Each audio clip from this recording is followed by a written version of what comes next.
di kelas dan di kantin ngobrolnya sama, ngomongnya sama.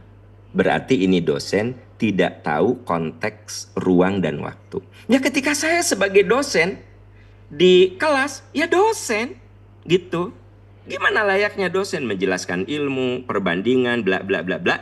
Tapi begitu saya ketemu di kantin, ya saya bisa sebagai kakak, saya bisa sebagai orang tua.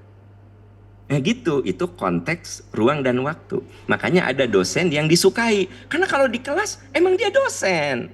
Tapi begitu di ruang luar kelas, dia sebagai ayah, dia sebagai kakak. Bahkan mungkin kalau umurnya nggak jauh, dia sebagai teman. Saudara-saudaraku tercinta, ini tuh nggak gampang gitu. Nggak gampang, kebayang nggak? Ya, umur seusia saya nih, ya kan? Murid saya sebut saja yang saya di Unpas itu diamanahi di program Pascasarjana gitu ya.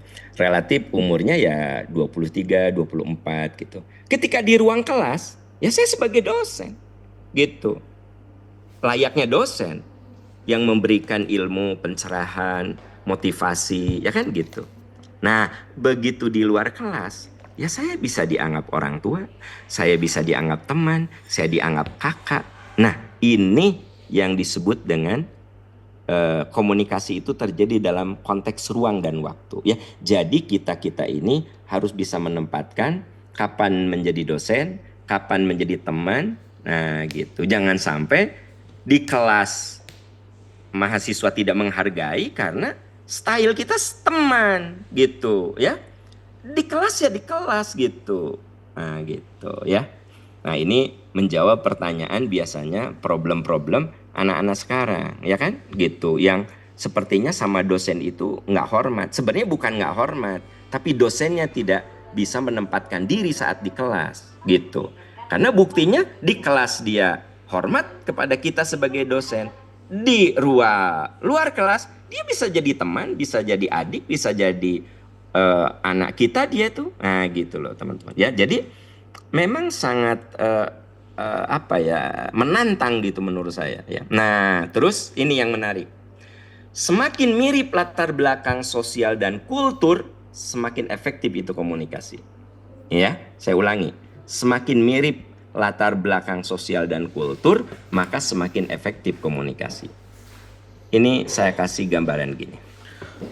A, ya. Kita komunikator.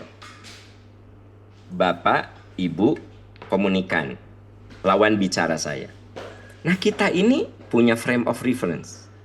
Kita punya latar belakang pendidikan, kita punya bacaan, ya.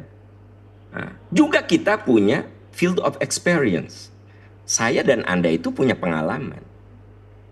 Saya dan Anda itu pada akhirnya punya cognitive structure, struktur kognitif yang dibentuk dalam proses kehidupan.